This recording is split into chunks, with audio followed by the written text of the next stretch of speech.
Hello everyone, welcome back to my YouTube channel. तो आज हम स्टार्ट करेंगे हमारी सीरीज़ जो कि हमने कंटिन्यू करी थी हमारे पीजीटी कॉमर्स के पर कम्प्लीटली बेस्ड होते हैं क्वेश्चंस, जिसमें हम क्लियर करते हैं हमारे कॉन्सेप्ट बेसिक्स टू एडवांस्ड। हमने पूरे बेसिक कॉन्सेप्ट कवर कर लिए हैं। यहाँ पे गैप क्या होता है, उसके अकाउंटिंग प्रिंसिपल्स। अब हम आ गए हैं फाइनेंशियल अकाउंट्स के ऊपर, राइट। तो क्वेश्चन स्टार्ट करते हैं। Alright. The first question is Schedule 3 Part 2 of the Companies Act 2013 deal with which of the following। देखिए, पार्ट 2 की बात करें तो पार्ट 1 भी डेफिनेटली है, पार्ट 2 की बात यहाँ पे हो रही है। तो पार्ट 2 हमारा डील करता है प्रॉफिट एंड लॉस से, तो पार्ट 1 किससे डील करता है? बैलेंस शीट से। ठीक है, तो format of profit and loss account, answer हमारा बी है। देखो आंसर जस्ट उसके नीचे लिखे हुए हैं, कोई इशू नहीं है। देखो समझो उस चीज़ को, वहीं के वहीं लर्न करो एट दिस पॉइंट, क्योंकि एग्जाम में हमें यही टिक करना है, हमें कन्फ्यूजन नहीं रखनी दिमाग में। ठीक है, which of the following statements are correct? Okay, so analysis and interpretation of financial statement is function of accounting. Yes, this is a function of accounting. Profit and loss of account is prepared for ascertaining financial position. ये क्या है? ये तो ऐसा नहीं होता ना। Financial position कौन दिखाता है हमें? बैलेंस शीट दिखाती है, राइट, जो कि हमें डी ऑप्शन में बोल रहा है। ये देखो, balance sheet prepare for ascertaining financial position of firm, ये सही है। And goodwill is a wasting asset, नहीं, ये तो इंटेंजिबल असेट है, तो बी सही है, सी गलत है। और हमारा हो गया 1 और 4 सही है। ठीक है, in what order the following assets are shown in the balance sheet. All right, तो हमें देखते हैं बैलेंस शीट में किस हिसाब से। देखो पहले आता है हमारा परमानेंट। देखो एक होता है मार्शल लॉ होता है। देखो मार्शल लॉ क्या बोलता है? दो टाइप्स हो सकता है, ऑर्डर ऑफ लिक्विडिटी, लिक्विडिटी के हिसाब से हो सकता है, या फिर ऑर्डर ऑफ परमानेंस। ज़्यादातर हम रखते हैं ऑर्डर ऑफ परमानेंस, मतलब कि जो असेट हमारे परमानेंट है हम उसको पहले ऊपर लिखेंगे, और जो हमारे लिक्विड है उसको हम बाद में लिखेंगे। और जो लिक्विडिटी के हिसाब से लिखते हैं, तो जो हमारे लिक्विड एसेट है उनको पहले लिखेंगे, और जो परमानेंट है वो आखिरी में। जस्ट अपोजिट होते हैं दूसरे का। यहाँ हम बात करेंगे हमारे परमानेंस की। ज़्यादातर हमारे परमानेंस के हिसाब से ही हमारी बैलेंस शीट में होता है मैनेज। आपको कन्फ्यूजन हो तो आप देख सकते हैं, मैं आपको खुद एक बार फॉर्मेट पढ़ाऊँगी। ठीक है, तो पहले आएगा हमारा फर्नीचर एंड फिटिंग्स। ठीक है, क्योंकि सबसे ज़्यादा फिक्स तो यही है भाई, एक बार रखा गया सोफा सेट। अब बेचने नहीं बैठे हम सोफा सेट को, राइट। उसके बाद हम क्या करते हैं? Investment in fix in asset and share and debentures. Debenture like 5 साल की, 10 साल के लिए शेयर्स हमारे हो सकते हैं, 2-3 साल के लिए इशू, ये कम है सोफा सेट से। लाइक ट्रेड रिसीवेबल 3 महीने में फटाफट ले लेते हैं हम लोग मैक्सिमम। एंड उसके बाद कैश, मतलब 1, 2, 3 एंड 4, जहाँ से रहो मैच कर लेना। ठीक है, चलिए आगे बढ़ते हैं। आई होप कि समझ में तो आ ही रहा होगा। देखो मार्शल लॉ बोला था ना, यहाँ पे थोड़ा रीड कर लेना, इसको ज़्यादा ध्यान से रीड करना। ये इंटरव्यू में क्वेश्चन आया था मेरे, मैंने आपको शेयर भी किया था हमारे वीडियो में कि मेरा एक्सपीरियंस कैसा रहा है, आप उसको बाद चेक करिएगा। Okay, arrange the following liability in the order of company balance sheet. Okay, देखो पहले तो हमारा शेयर कैपिटल आता है, राइट, उसके हमारी बैंक लोन आ जाती है, फिर हमारा प्रोविजन फॉर टैक्सेशन, फिर बैंक ओवरड्राफ्ट। सबसे कम लायबिलिटी हमारी बैंक ओवरड्राफ्ट की होती है। ठीक है, सबसे बड़ा लायबिलिटी हमारी शेयर कैपिटल की होती है, हम लंबे समय के लिए लेते हैं। वहीं पे हम बैंक लोन थोड़े कम समय के लिए, ऐसे करके हमारा जितनी लंबी लायबिलिटी से पहले ऊपर लिख दिया, थोड़ी कम, फिर थोड़ी कम, थोड़ी कम, ऐसे करके। Which of the following shows position at a specific date, at a specific date. तो बचपन से ही करते आ रहे हैं हम, 11th कॉमर्स में हमने यही किया था, राइट। हाँ, चलते हैं आगे। विच of the following is shown the balance sheet. हम टेंजिबल भी दिखाते हैं, फिक्टिशियस मतलब जो हमारे असेट हम एक ईयर में राइट ऑफ नहीं कर सकते, हम बार बार ईयर्स निकालते हैं राइट ऑफ करने के, फिक्टिशियस असेट बोलते हैं। बोथ एंड भी आंसर है यहाँ पे। ठीक है, outstanding expenses are shown in the balance sheet. Of course outstanding क्या है? हमारी लायबिलिटी है यार, तो लायबिलिटी साइड ही करेंगे। ठीक है, बैलेंस शीट बोला है। अगर ये बोलते कि कहाँ कहाँ रिकॉर्ड होती है, तो हम क्या बोलते हैं इसको? 2 जगह रिकॉर्ड होती। पहले प्रॉफिट एंड लॉस में रिकॉर्ड होती, जहाँ पे हमारा एक्सपेंस होगा उसमें ऐड हो जाएगी, और ये हमारी लायबिलिटी साइड भी दिखाई जाएगी। ठीक है, हम क्विक कर रहे हैं, राइट। अब समझ में ना आए तो बता सकते हैं, मैं थोड़ा स्लो भी कर सकती हूँ, फिर दोबारा एक्सप्लेन कर दूँगी नेक्स्ट वीडियो में। Prepaid rent happening in the balance, trial balance should be shown in. तो ट्रायल बैलेंस है भाई, तो एक बार रिकॉर्ड तो हो चुका है। ठीक है, अब देखो अगर ये बोलते एडजस्टमेंट में, तो 2 रिकॉर्ड होता। कहाँ का रिकॉर्ड होता हमारा? पहला तो माइनस होता हमारे एक्सपेंस में से, और दूसरी बार हमारा माइनस होता दिखाते असेट में। ठीक है, तो हमने बोला ट्रायल बैलेंस मतलब एक बार ट्रीटमेंट हो चुका है, दूसरी बार बचा इसका ट्रीटमेंट, वो कहाँ बचेगा? हमारा असेट्स का balance sheet. Wow, if closing stock and given in adjustment then it would be shown. देखो एडजस्टमेंट है तो 2 बार ट्रीटमेंट तो होगा ही होगा, एक बार ट्रेडिंग में जाएगा, एक बार बैलेंस शीट में जाएगा, asset side, right.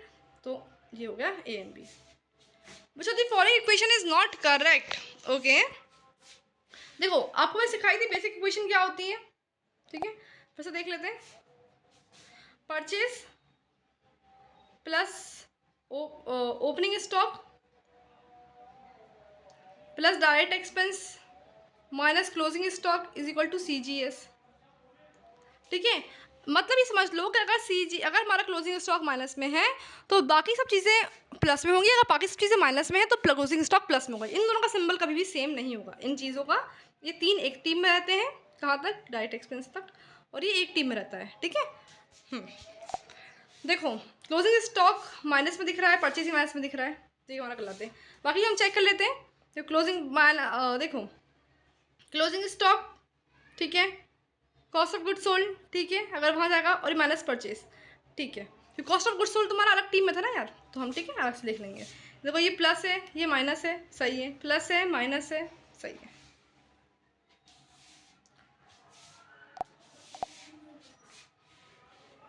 The trader values his opening stock 10% over the cost if the opening value stock is written as। देखो ये बहुत ही सिंपल है, बहुत ही सिंपल है, देखो यही समझ लो, छोड़ो। ओपनिंग स्टॉक कितना है 27,500। उसने बोला है कि है ना ये 10% ओवर दिखा रहा है, मतलब कि टोटल कितना दिखा रहा है, 100% नहीं है अपना, वो 110% है, ये 110% ओवर दिखा रहा है, मतलब कि 27,500 से डिवाइड करो इंटू 100 करो, क्योंकि ये 100% नहीं है ना, ये 110% दिखा रहा है, तो 0 से 0 गया, यहाँ पे आ जाएगा आपका 25,000, right. What will be the amount of gross profit and loss if the cost of goods sold 79,000, sale 1,10,000, purchases 30,000। ये बहुत ही ईजी है यार। देखो प्रॉफिट लॉस क्या होता है, सेल्स माइनस CGS। ठीक है, सेल्स कितनी हमारी 1,10,000, कॉस्ट ऑफ गुड्स सोल्ड हमारी 79,000 है, हमारा आ गया gross profit. So the following is not a fixed asset. अरे ये तो बहुत बढ़िया बात पूछ ली है। फर्नीचर हमने आज खरीदा कल बेच देंगे क्या, नहीं, ये तो फिक्स्ड है। मशीनरी आज खरीदी कल बेचेंगे क्या, नहीं। Building same. कैश हाँ आज आया है कल चला जाएगा, राइट। तो हमारा कैश जो है हमारा लिक्विड एसेट होता है। If profit is equal 25% of cost. देखो अगर 100 की चीज़ है उससे 25 रुपये कमा रहा है इंसान, तो कितना 25% कमा रहा है, देन सेल वुड बी, तो हमारे सेल्स पे कितना होगा, राइट। देखो हमारी सेल कितनी हुई, 125 रुपये की हो गई हमारी सेल्स, राइट। हमारी कॉस्ट कितनी है, ये है ना 25, सॉरी इंटू 25, राइट। तो just give me a second, okay, let me clean this up। देखो गाइज इन्होंने बोला है कि हमारा जो प्रॉफिट है 25% है कॉस्ट पे। कॉस्ट मान लो हमारी 100 रुपये की कॉस्ट आती है, 25% प्रॉफिट है, तो हमारा कितना प्रॉफिट आ रहा है, 25 रुपये प्रॉफिट आएगा, राइट, 25 रुपये। अब मैंने पूछा यही रुपये सेल्स का कितना परसेंट होगा, सेल्स का कितना परसेंट होगा, देख लेते हैं।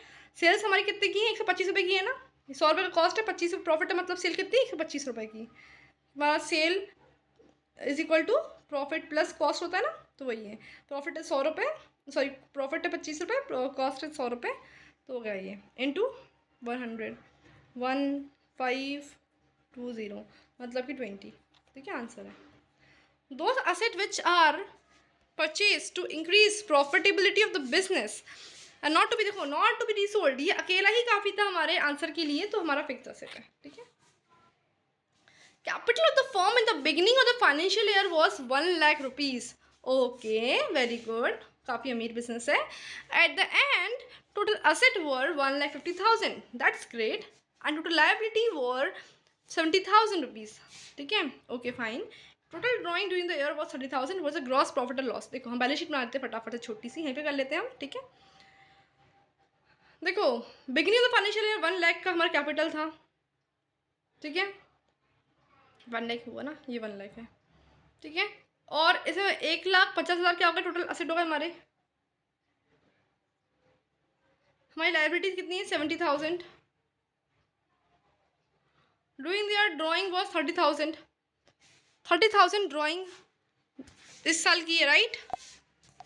तो ड्राइंग भी यहाँ पे ऐड कर देंगे ड्राइंग, क्योंकि हमारे पास पैसा कम दिखा रहा है बैलेंस शीट में, अगर होता तो कितना दिखाता वो देखते हैं हम। तो कितना हो गया 2 लाख, यहाँ होगा 85 हो गया, तो 50,000 हमारा यह आना चाहिए, राइट, असेट साइड। आप लोग यहाँ ध्यान दीजिए, देखिए थोड़ा सा मिस्टेक हो गया था बाय मिस्टेक। आप यहाँ देखिए हमारा असेट एंड लायबिलिटी कितना, देखो लायबिलिटी अभी देखते हैं हम, हमारी total liability 70,000 and total asset है 1,50,000। Closing asset minus closing liability, ठीक है, तो 1,50,000 माइनस 70,000 क्या आ गया हमारा ये 80,000। असेट माइनस लायबिलिटी क्या होता है, क्लोजिंग कैपिटल होता है, ठीक है, क्लोजिंग कैपिटल, ठीक है, क्लोजिंग कैपिटल। ओपनिंग कैपिटल कितना था बेटा हमारा, ओपनिंग कैपिटल था हमारा 1 लाख रुपीज़, ठीक है। मतलब कि ये कि 1 लाख में ऐसा क्या एडजस्टमेंट हुए कि साल के एंड में 80,000 बचे, ऐसा क्या हो गया बताओ। पैसे निकाल लिए होंगे डेफिनेटली, कितने निकाल लिए वैसे हमने साल भर में, 30,000 रुपीज़ निकाल लिए थे हमने, तो 70% चाहिए थे, राइट, 70,000 बचने चाहिए थे ना, लेकिन क्लोजिंग में तो, लेकिन बच तो 80 रहे हैं। मतलब कि ये 70 से 80 जाने के लिए हमें करना पड़ा 10,000 प्लस। कुछ भी चीज़ अगर प्लस हुई तुम्हारा क्या है, प्रॉफिट है, राइट, तो 10,000 प्रॉफिट होगा, ठीक है।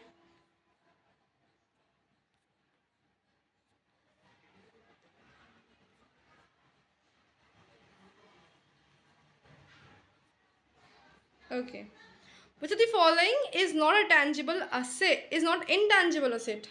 Obviously, creditor.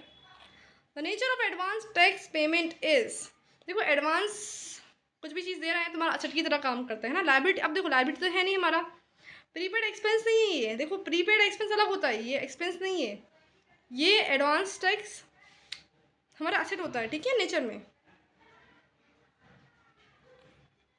ये याद रखो, देखो 2 बार रिपीट कर रही हूँ मैं, एडवांस टैक्स का नेचर हमारा असेट होगा, ना कि प्रीपेड एक्सपेंस, ठीक है। Unrealised dividend is shown under which of the following head of the companies balance sheet. Unrealised dividend, देखो डिविडेंड हमने दे दी है, लेकिन क्या वो किसी किसी लोगों ने क्लेम कर ली, किसी किसी लोगों ने क्लेम नहीं करी होती है, ठीक है, तो हमारी करंट लायबिलिटी में आ जाती हैं ये चीज़ें, क्यों देना तो है ही।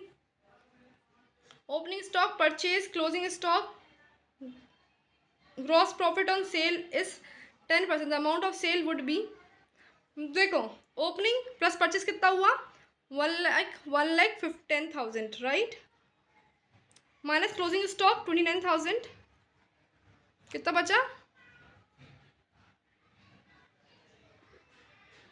11,000।